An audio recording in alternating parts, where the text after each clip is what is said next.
Hello friends, मैं हूं कहकशां और आप देख रहे हैं मेरा यूट्यूब चैनल लर्न ज्योग्राफी। अगर आप अब तक आपने मेरे चैनल को सब्सक्राइब नहीं किया है तो प्लीज़ सब्सक्राइब कीजिए मेरे चैनल को और बेल आइकन को प्रेस कीजिए ताकि आने वाले वीडियोस की नोटिफिकेशन आप तक आसानी से पहुंच सके।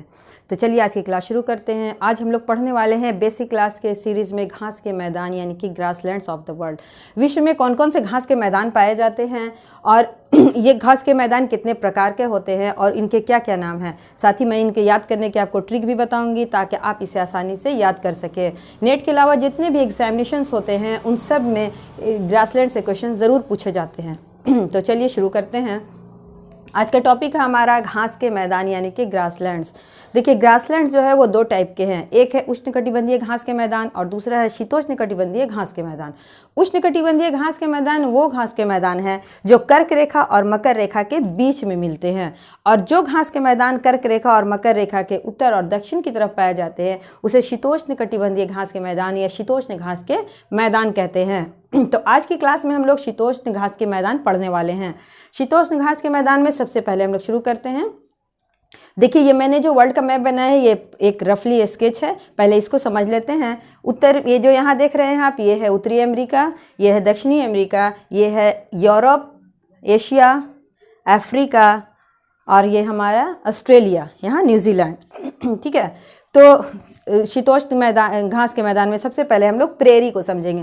प्रेरी एक ऐसा घास का मैदान है जो यूएसए और कनाडा के में पाया जाता है। यूएसए और कनाडा में पाया जाने वाला घास का मैदान प्रेरी है। प्रेरी वो घास का मैदान है जहाँ बहुत बड़े पैमाने पर गेहूं की खेती की जाती है। ये घास के मैदान में जो घास मिलती है वो काफ़ी नरम और सॉफ्ट होती है। ये घास का मैदान आल्प्स और रॉकीज पर्वत के बीच में पाया जाता है। ठीक है। इस घास के मैदान में एक विश्व की प्रमुख गर्म और शुष्क स्थानीय पवन चलती है, जिसको मैंने पवन चैप्टर में आपको पढ़ाया है। उसका नाम है चिनूक। चिनूक जो है प्रेरी के मैदान में चलने वाली गर्म और शुष्क स्थानीय हवा है। दूसरा हम लोग देखते हैं पंपास। पंपास दक्षिण अमेरिका के अर्जेंटीना में पाई जाने वाली एक घास का मैदान है। ये दुनिया का बहुत ही मशहूर शीतोष्ण घास का मैदान है। आगे देखते हैं, यूरोप की बात करें तो यूरोप के हंगरी में जो घास का मैदान पाया जाता है उसको कहते हैं पुछताछ। पुछताछ घास का मैदान हंगरी में है। आगे है हमारा स्टेपी। स्टेपी जो है यूक्रेन में पाया जाता है, जहां अभी रशिया से जंग छिड़ी हुई है। तो ये यूरेशिया का घास का मैदान कहलाता है। ये स्टेपी एक ऐसा घास का मैदान है जहाँ की घास बहुत सॉफ्ट होती है और ये यहाँ वृक्ष रहित घास का मैदान है, यानी इस मैदान में वृक्ष नहीं पाए जाते। इसकी वजह से यहाँ के घास के मैदानों को साफ करके आसानी से गेहूँ की खेती की जाती है। गेहूं की खेती इतने बड़े पैमाने पर होती है, इस बड़े लेवल पर होती है कि ये स्टेपी घास के मैदान को bread basket of the world कहते हैं, यानी कि विश्व की रोटी की डलिया कहा जाता है। यानी बहुत ज़्यादा यहाँ पर गेहूं की खेती की जाती है। आगे देखिए, यह है वेल्ड। अफ्रीका का दक्षिण में स्थित वेल्ड घास का मैदान शीतोष्ण घास का मैदान है। ऑस्ट्रेलिया का डाउन्स और न्यूजीलैंड का कैनबरी। तो अब मैं एक एक करके इसको याद करने की ट्रिक आपको बताऊंगी जो मैंने खुद से क्रिएट किया है। अगर आपके पास भी कोई ट्रिक हो तो आप उसके माध्यम से याद कर सकते हैं। देखिए, पहला है पंपास। तो पंपास क्या है? अर्जेंटीना में पाया जाता है। तो देखिए, मान लीजिए अर्जेंटीना, साउंड क्या आ रहा है? टीना। तो समझिए कि टीना नाम की कोई लड़की है और उसको हार्ट अटैक आ गया। तो अब क्या करेंगे? जब हार्ट अटैक आ गया तो अर्जेंटली क्या करते हैं? हार्ट को पंप करते हैं ना, प्रेस करते हैं कि वो सांस ले सके।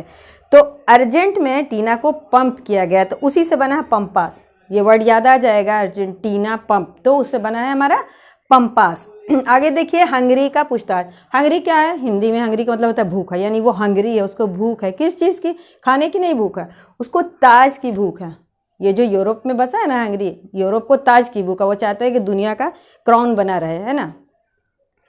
तो हंगरी को ताज की भूख है। आगे देखिए, स्टेपी।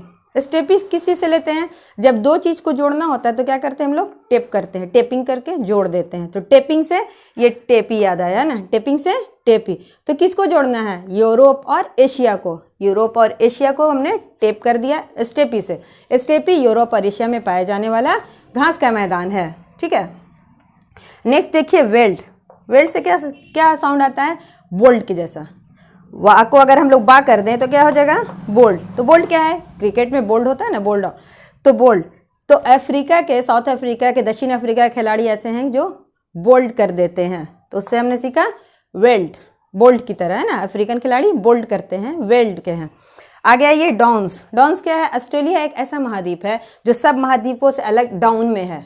सब महाद्वीप इधर है और ये डाउन में है, उसी से याद कर लेंगे डाउन्स, ऑस्ट्रेलिया डाउन्स। इसके बाद देखिए कैंटबेरी, ये कहाँ है? न्यूजीलैंड में। तो न्यूजीलैंड क्या है? पहले ज़माने में जब पानी को प्यूरिफाई करना होता था तो घड़े में पानी को रखते थे, पानी उसी से फिल्टर हो जाता था, प्यूरिफाई हो जाता था। अब न्यू ज़माने में क्या करते हैं कि कैंट यूज़ करते हैं ना, कैंट प्यूरिफायर। तो न्यूजीलैंड, न्यू कैंट, न्यू से बना है कैंट। तो इस तरह से आप ट्रिक से भी याद कर सकते हैं, ऐसे भी याद कर सकते हैं। अगर आपके पास कोई और भी ट्रिक है तो आप उसकी हेल्प से भी इसको याद कर सकते हैं। आई होप कि आप लोगों ने इसको समझ लिया होगा। नेक्स्ट वीडियो में हम लोग पढ़ेंगे उष्ण घास के मैदान कहाँ कहाँ हैं और कौन कौन से हैं और उसको कैसे याद किया जाए। आपको मेरा ये वीडियो कैसा लगा मुझे कमेंट करके ज़रूर बताइएगा। अपना ख्याल रखिए और मिलते हैं फिर नेक्स्ट वीडियो में। तब तक के लिए टेक केयर।